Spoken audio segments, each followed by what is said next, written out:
ओम नमः शिवाय। नमस्ते। 14 दिसंबर को सूर्य ग्रहण पड़ रहा है। उसी के बारे में आप लोगों से बात करना चाहती हूँ। ग्रहण के बारे में बताने के पहले मैं ये वीडियो अलग से बना रही हूँ कि जब कोई भी ग्रहण पड़ता है और गंडांत नक्षत्रों से होकर के जाता है तो वो किस तरीके से अपना प्रभाव दिखा सकता है या अपना रिजल्ट दे सकता है। तो सबसे पहले मैं आप लोगों को ये बताना चाहूंगी कि जो गंडांत नक्षत्र होते हैं वो कौन कौन से नक्षत्र हैं और किस तरीके से कोई प्लेनेट जब उन नक्षत्रों से होकर के निकलता है और वहां पे वो ग्रहण में आता है तो उसका जो प्रभाव है या उसकी जो स्ट्रेंथ है वो किस तरीके से प्रभावित होती है। तो सबसे पहले मैं आप लोगों को गंडांत नक्षत्र कौन से हैं उसके बारे में बता दूं। देखिए, जब कोई भी ग्रह होता है और किसी भी राशि के अंदर से वो गुजर रहा होता है तो उसका जो परिणाम देने का तरीका होता है वो निर्भर करता है कि जो ग्रह ट्रांजिट में चल रहा है, जिस राशि के अंदर से होके जा रहा है, वो राशि किस तत्व को प्रदर्शित करती है। तो एक तरीका ये हो जाता है ग्रह का राशि के साथ में क्या संबंध बन रहा है, दोनों की जो एनर्जी है, दोनों का जो क्लाइमेट है वो आपस में मैच कर रहा है या नहीं कर रहा है। ये सारी चीजें देखनी पड़ती हैं। लेकिन जिस तरीके से हमारे पूरे हॉरोस्कोप को, जोडियोक को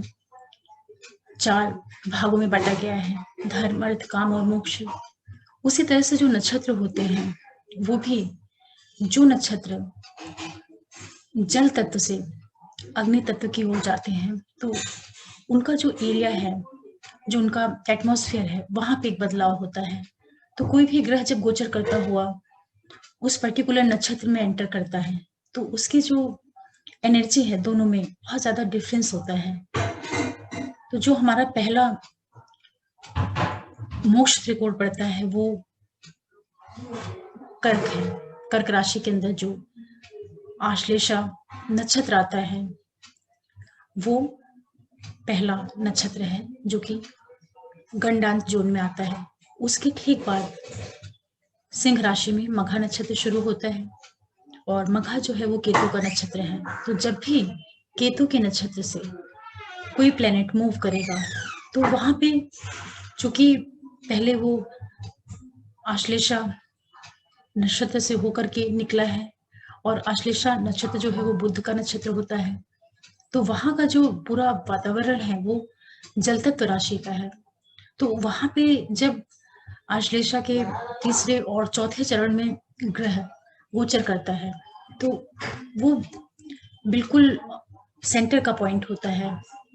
और वहां से जब वो मघा में प्रवेश करता है तो मघा का जो पहला और दूसरा चरण होता है वहां का जो एटमॉस्फेयर होगा वो पूरी तरीके से अग्नि तत्व हो जाता है। तो इसीलिए जब प्लेनेट जल से अग्नि की ओर बढ़ता है तो उसकी स्थिति जो होती है वो कमजोर हो जाती है। तो उसका प्रभाव देने का जो तरीका है वो भी अचानक वाला होगा, क्योंकि उसके बारे में कुछ कहा नहीं जा सकता, कुछ उसके लिए प्रेडिक्ट नहीं किया जा सकता है, क्योंकि सडन एनर्जी चेंज हो रही है। जल के बाद अगर तुरंत अग्नि की जगह तैयार हो रही है तो कोई प्लेनेट है वो भी, उसकी भी अपनी एक ऊर्जा होती है। तो वो जो ग्रह है जब जल तत्व में है तो किस तरीके से वो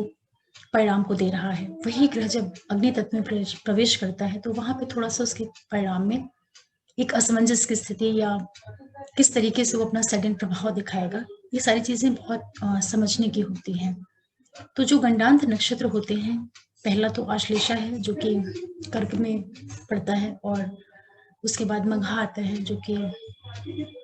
सिंह राशि में पड़ता है। इसी तरीके से जब वृश्चिक राशि होती है वहां पे जो आखिरी नक्षत्र है वो ज्येष्ठा का है और ज्येष्ठा जो है वृश्चिक राशि में आता है। तो वृश्चिक राशि का भी जो पूरा वातावरण है वो जल तत्व का है और ज्येष्ठा के बाद जब कोई प्लेनेट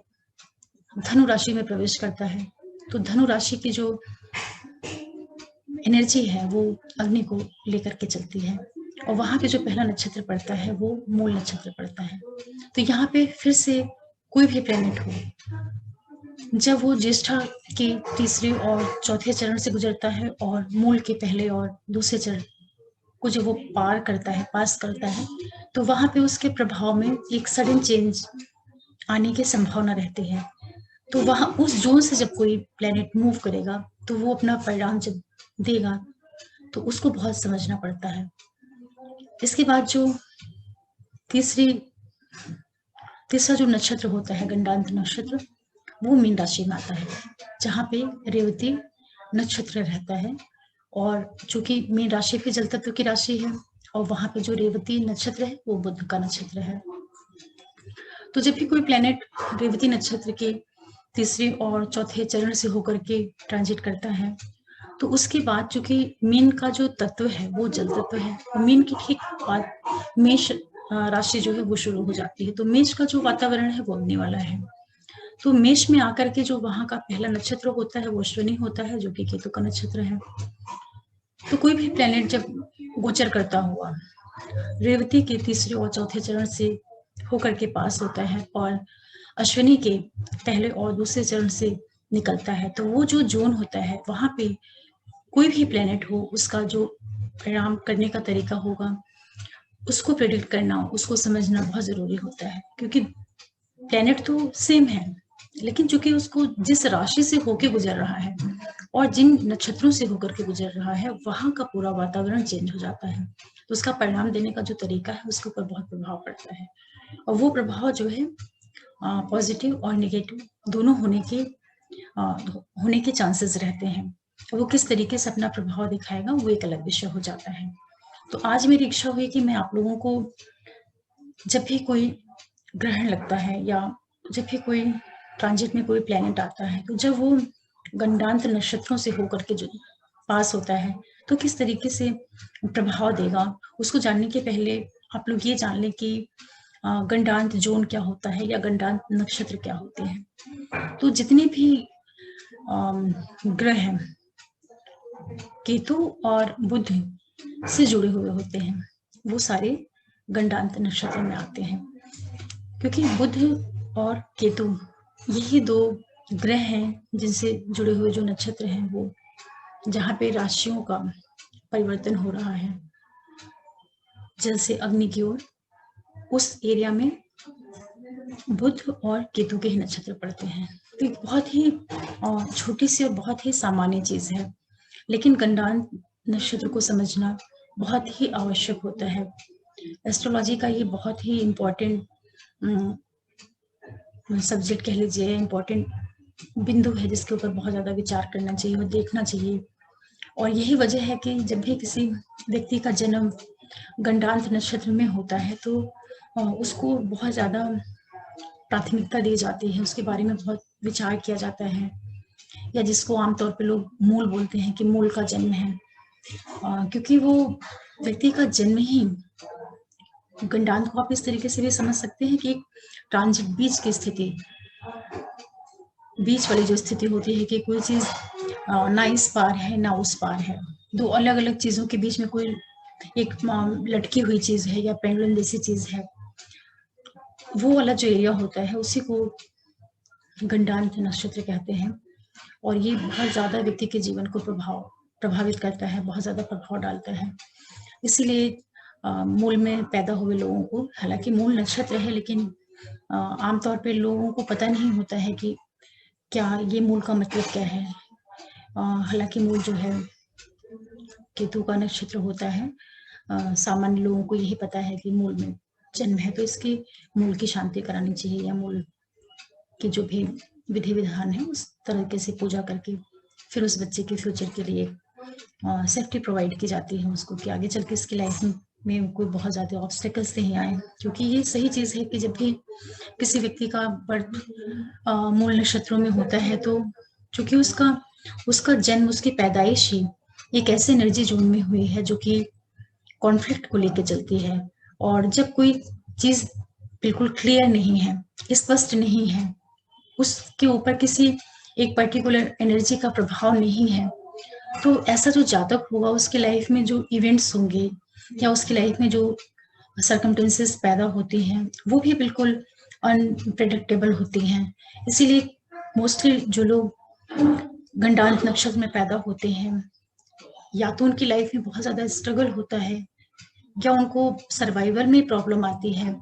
लेकिन उनके अंदर बहुत ज्यादा एनर्जी भी होती है, और क्योंकि वो बहुत डिफरेंट क्लाइमेट को लिए हुए होते हैं अपने भीतर, तो ऐसे लोग जब कभी सरवाइव करते हैं तो काफी अच्छा कर जाते हैं। वो लोग उस तरीके की चीजें कर लेते हैं, या उस तरह के अचीवमेंट्स को अपनी लाइफ में ले आते हैं जो एक साधारण आदमी नहीं ला पाता। लेकिन ये भी सच है कि उनके जीवन में जो प्रॉब्लम्स होती हैं या जो ऑब्स्टिकल्स आते हैं वो भी बहुत ज्यादा और बहुत ही जो चीजें वो सोचे नहीं रहते हैं, उस तरह की दिक्कतें उनकी लाइफ में देखने को मिलती हैं। तो आशा कर रही हूँ मैं कि आप लोगों को आज ये समझ में आया होगा कि गंडांत नक्षत्र क्या है या गंडांत जोन क्या है और इसका क्या प्रभाव पड़ता है। तो चूंकि अभी 14 दिसंबर को सूर्य ग्रहण होने वाला है और ये ग्रहण वृश्चिक राशि में होगा और ज्येष्ठा नक्षत्र में होगा, तो चूंकि यहाँ पे सूर्य हालांकि अपने मित्र के घर में रहेगा, लेकिन जल तत्व जो राशि वृश्चिक है वहां पे सूर्य ग्रहण पड़ेगा, तो इसका क्या प्रभाव पड़ेगा आप सभी लोगों के लिए, जो सभी लग्न राशि वाले लोग हैं 12 मेष से लेकर के मीन तक, उनके ऊपर क्या प्रभाव पड़ेगा उसके लिए मैं एक अलग वीडियो डालूंगी। लेकिन ये मैंने उस ग्रहण का प्रभाव आप किस तरीके से समझ सकें उसको जानने के पहले आप इस वीडियो को अगर देखते हैं तो आपको काफी जानकारी मिलेगी कि ग्रहण जो है, ग्रहण तो हमेशा आते रहते हैं बीच बीच में, लेकिन चूंकि ये ग्रहण बहुत सेंसिटिव एरिया से या बहुत ही जो बहुत सेंसिटिव एरिया या गंडांत नक्षत्र के बीच से होकर के निकलेगा, तो इसका जो प्रभाव होगा वो भी अपना विशेष इफेक्ट रखेगा। तो आप लोग मेरी नेक्स्ट वीडियो को भी देखिए जिससे आपको पता चल सके कि इस सूर्य ग्रहण का क्या प्रभाव पड़ सकता है आप सभी लोगों के ऊपर। और आशा करती हूँ कि इस वीडियो को सुन करके देख करके आप लोग इतना तो समझ गए होंगे कि मूल क्या है या गंडांत नक्षत्र क्या है, या जो एनर्जीज होती हैं जब भी ग्रह कोई जल से अग्नि की ओर बढ़ता है तो उसमें क्या चेंजेस हो सकते हैं, या आप इसको इस तरीके से भी समझ सकते हैं कि जल और अग्नि का जो संबंध होगा वो किस तरह का हो सकता है। जल और अग्नि का संबंध बहुत अच्छा तो नहीं होगा, क्योंकि अग्नि और जल दोनों डिफरेंट चीज हैं। अग्नि को जल बुझाने का काम करता है, तो इसी तरीके से प्लेनेट भी जब इस एरिया से होकर के निकलते हैं तो उनका जो डेट करने का तरीका होता है वो बहुत ही अलग ढंग से हो सकता है, जो कि व्यक्ति नहीं समझ पाए या पहले से नहीं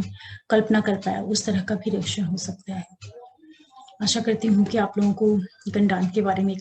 आइडिया मिली होगी, और अगर आप लोग पहली बार इस वीडियो को देख रहे हैं और आपको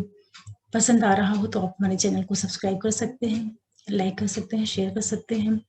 और बेल आइकन को आप जरूर प्रेस करके रखें जिससे मैं कोई भी नया वीडियो डालूं तो नोटिफिकेशन आप लोगों तक पहुंचे। आगे मैं फिर ज्योतिष से संबंधित किसी नए विषय पर कोई नया टॉपिक लेके आऊंगी। तब तक के लिए ओम नमः शिवाय, नमस्ते।